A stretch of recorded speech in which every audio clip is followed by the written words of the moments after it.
June 19, 1944. Dawn over the Philippine Sea. The first rays of the sun cut through the leaden water, illuminating the greatest armada ever assembled under the flag of the U.S. Navy. Task Force 58, a mighty fist of 15 aircraft carriers, 7 battleships, 13 cruisers, and 58 destroyers, steadily moved west from the Mariana Islands. The air, saturated with a salty breeze and the smell of fuel oil, vibrated with the hum of hundreds of planes. From the flight decks of the Enterprise, Lexington, Bunker Hill, Yorktown, and their steel sisters, one after another, Grumman F6F Hellcats took off. Steel hawks whose hour had struck. Vice Admiral Mark Mitcher, commander of this legion, watched the drama unfold from the bridge of his flagship Lexington. Ahead, the last hope of the Imperial Japanese Navy, Admiral Ozawa's mobile fleet, was approaching from the west. The morning of this day will forever change the idea of naval warfare and will be the death knell for Japanese carrier-based aviation. Readiness number 1. The Japanese perspective. An intense silence reigned in the finished room of the aircraft carrier Taiho, broken only by the monotonous hum of ventilation and the grinding of chalk on a slate. Lieutenant Ensign Sakio Komatsu, sipping his cold tea, peered at the tactical map. The morning briefing was concise and decisive. Intelligence detected 15 American aircraft carriers in 3 groups southwest of Saipan.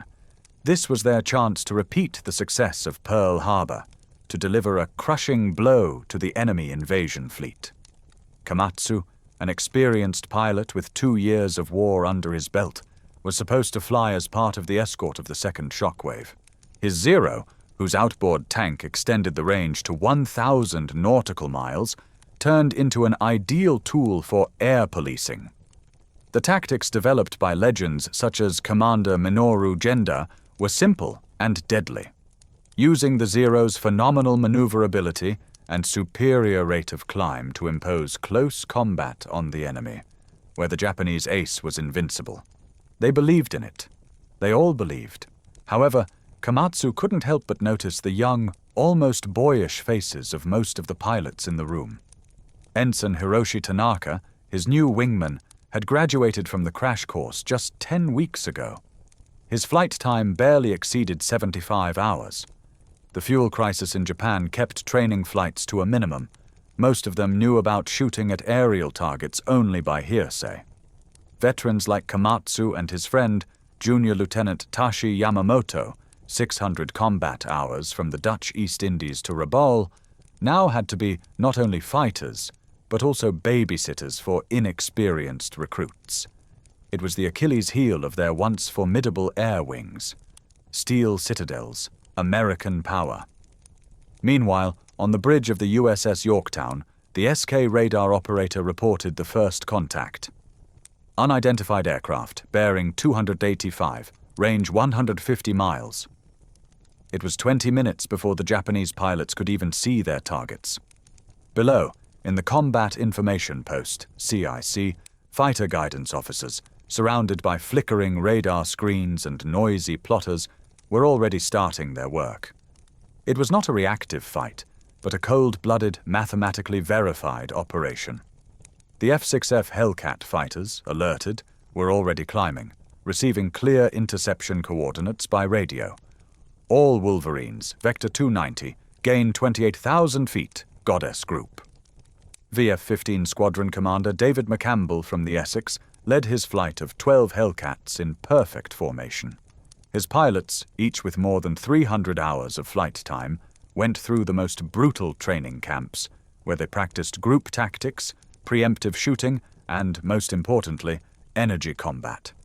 Their cars were the epitome of the new American philosophy.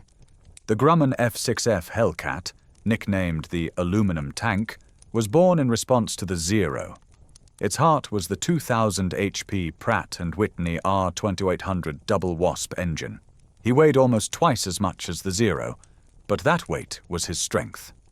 212 pounds of armored steel protected the pilot, the oil tank, and the engine. Self-sealing, protected tanks negated the risk of fire. 6 Browning M2 heavy machine guns with 2,400 rounds in total spewed a barrage of lead that could literally tear to shreds the lightweight structure of a Japanese fighter. It wasn't just an airplane, it was a flying fortress built for survival and killing. The first encounter, shock and awe. At 09:15, the sky west of Guam turned into an arena. The Japanese first wave, 128 aircraft, marched at an altitude of 24,000 feet, still hoping for tactical surprise. Their hopes were dashed when the dark blue shadows of the Hellcats swooped down from the sun from a height of 28,000 feet. Ensign Tanaka, led by Komatsu, was the first to notice the arrows falling on them. "The enemy! Above us!" he shouted over the radio, but his voice was drowned in static. He yanked the handle on himself, trying to put the zero into a turn, his favorite technique. But the Hellcat, piloted by Lieutenant Alexander Medver, was not far behind. The powerful American fighter, using its energy head start, did not just follow him. It surpassed him in maneuvering at high speed, where the Zero's controls became heavy, a short queue of 6 Brownings. Tanaka saw tracer shells piercing through his wings and fuselage. He smelled gasoline and burning. The lightweight Zero, which had neither armor nor self-sealing tanks, flared up like a torch. A second later, the fire reached the fuel tanks in the wings, and the plane exploded in a blinding flash, scattering debris across the sky. For Komatsu, who saw this, it was the collapse of reality. His invincible Zero was destroyed in a single burst of fire. The fight turned into a methodical beating. The Americans, following the hit-and-run tactics, dived with great speed, shot down Japanese planes, and, without getting involved in dogfights, went back to altitude. The Japanese pilots, who tried to impose their game, found that the enemy refused to play it. Their radios, weak and noisy, made it impossible to coordinate their actions. The formations disintegrated, turning into a crowd of single planes, desperately trying to survive. System versus courage, defeat the second and third waves. Admiral Ozawa's second wave, which started at 08:56, suffered the same fate. 128 aircraft, many of which went off course and lost precious fuel, were intercepted even further from the target. Commander McCampbell and his wingman, Lieutenant Roy Rushing, staged a real massacre in the sky. McCampbell personally shot down 7 planes, Rushing 4. They saw how the Japanese pilots performed the same predictable maneuvers, how their shooting was inaccurate, and some, having gained an advantage, got lost and missed it. The few Hellcats who broke through the barrier met a wall of anti-aircraft fire. The escort ships of Task Force 58 used the latest projectiles with radio fuses, which exploded near the target, creating a deadly cloud of fragments. Only one torpedo managed to reach the line of ships, but the battleship Indiana easily evaded it. By noon, the sky was cleared. Japanese planes returning to the Taiho and other aircraft carriers, many of which were riddled with bullets, landed on empty decks. The mechanics counted the empty seats with horror. Of the 69 aircraft of the first wave, 27 returned. Of the 128 of the second, less than a third. Admiral Ozawa, receiving scattered reports, could not believe the scale of the disaster. His pilots reported on a new type of fighter that was superior to the Zero in everything, overwhelming numerical superiority, and some kind of invisible hand that was directing American fighters directly at them. Technology, tactics, and the human factor. The Hellcat's superiority was total. Its engine gave it an advantage in climb rate and speed. Its armament was devastating. 50 caliber bullets easily penetrated the thin skin of the Zero, while Japanese 7.7mm machine guns often bounced off the armor plate and armored glass of the American fighter. The Japanese 20mm guns had a low rate of fire and a low muzzle velocity, which made aiming difficult, and the ammunition of 60 rounds per barrel ran out in seconds. But the Americans' main trump card was the system. Radar, reliable communications, and centralized fighter guidance have turned the defense of an aircraft carrier unit into an exact science. It was a victory for industrial democracy, which was able to mass-produce not only airplanes, but also high-class pilots. The 1944 American fighter pilot was a product of an assembly line that gave him more than 500 flight hours. His Japanese counterpart was the result of an accelerated, almost desperate course with 40-70 hours, where only the instructor's memories of aerial shooting and difficult aerobatics remained. The evening of reckoning and the towers of light. Admiral Mitchell, realizing that the enemy had been defeated, decided to strike back. Despite the extreme distance, at 16:30, a shockwave of 216 aircraft rose from the American aircraft carriers. It was already dark when they returned to their ships.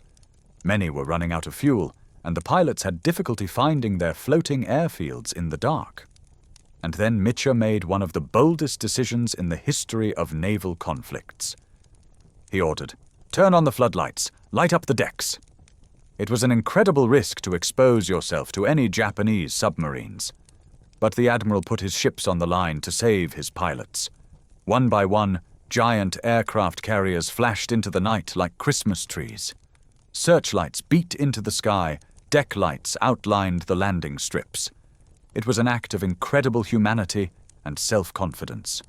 80 aircraft still fell into the water, but the vast majority of the pilots were rescued by approaching destroyers. The results of the Great Mariana Turkey Hunt. The Battle of the Philippine Sea, which went down in history as the Great Mariana Turkey Hunt, ended with the crushing defeat of the Japanese fleet. In 2 days, the Japanese lost about 445 aircraft, and, even worse, more than 400 experienced pilots. American losses totaled 123 vehicles, most of which were lost for operational reasons that very night. The ratio of losses in the air reached a fantastic 10.1 in favor of the United States. The Japanese carrier-based aviation ceased to exist as a combat-ready force. 3 aircraft carriers were sunk, including the newest Taiho and the veteran Sakaku. But the loss of ships was negligible compared to the loss of personnel. The experience gained over the years of war in China and the Pacific was irretrievably lost in one morning. For Japanese pilots like Sakio Komatsu, if he survived that hell, this day was a bitter epiphany. Their courage, their fighting spirit, and their renowned Zeros proved powerless in the face of the cold, soulless machine of the American military industry, tactics, and training. The myth of invincibility has been dispelled. From that moment on, the path to the islands of the metropolis was open for the United States. The battle in the Philippine Sea was not just a battle, but a demonstration that war in the industrial era is won not only on the battlefields, but also on the drawing boards of designers, in flight school classrooms, and on the assembly lines of giant factories. June 20th, 1944. The morning after. At dawn, the decks of the Japanese aircraft carriers, retreating to the west, were a pitiful sight. Instead of menacing rows of fighters and bombers, there were only lone, bullet-riddled planes, arranged like tombstones in a huge cemetery. The aircraft carrier Zuikaku, a Pearl Harbor veteran and the last surviving Falcon of the strike force, could lift no more than a dozen combat-ready vehicles into the air. The air was filled not with the hum of engines, but with heavy silence and the smell of fear. Admiral Ozawa stood on the bridge of the Zuikaku, staring at the empty horizon. The reports that were brought to him looked like reports from a funeral. Of the 430 aircraft with which his fleet began the battle, less than 35 remained. But the figures of losses among the flight personnel were scarier. Not just pilots died, but instructors, flight commanders, and aces died, whose experience was the quintessence of all Japanese military aviation. They could not be replaced with 6-month courses. Ozawa knew that he had just lost more than just a battle. He lost all carrier-based aircraft to Japan. Down in the mess, Lieutenant Midshipman Sakio Komatsu, who had miraculously broken through the hellfire, sat staring into space. There was an untouched bowl of rice in front of him. He could still hear the roar of engines, explosions, and silence on the airwaves after his wingman, Ensign Tanaka, stopped responding. He saw how the Hellcats were shooting his comrades with methodical, almost machine-like calmness. He saw how his own machine gun bursts, laying down on target, did not cause any visible damage to American aircraft.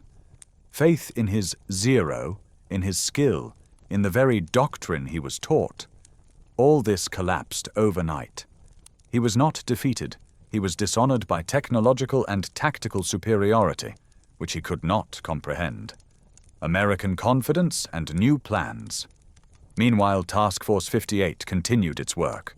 Dawn scouts, Avengers with outboard tanks, went west to find the retreating enemy. Feverish activity reigned on the decks. Technicians serviced the Hellcats, refueled them, hung bombs and torpedoes for new strike groups. Aircraft losses were significant, but they were already being replenished from spare decks and from floating aircraft workshops.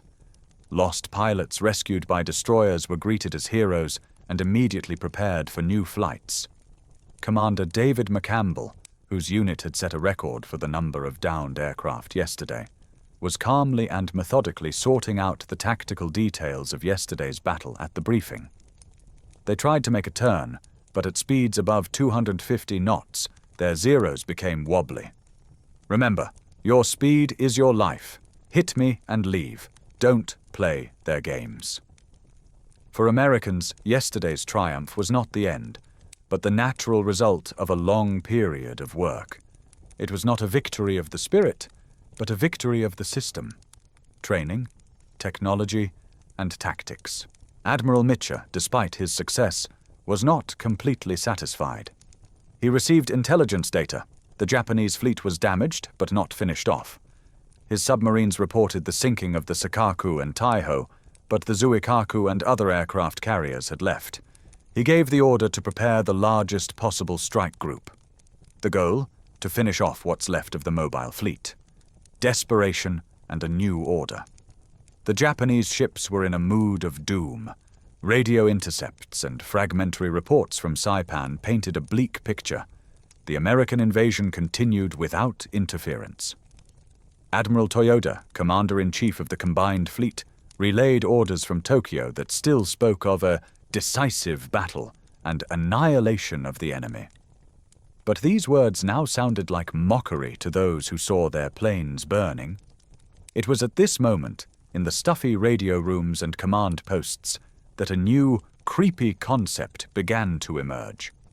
If traditional tactics don't work, if one American aircraft carrier is worth 10 Japanese ones, if novice pilots can't shoot down an experienced enemy in combat, then you need to find another way to inflict damage. The first, still timid, conversations turned to ramming tactics.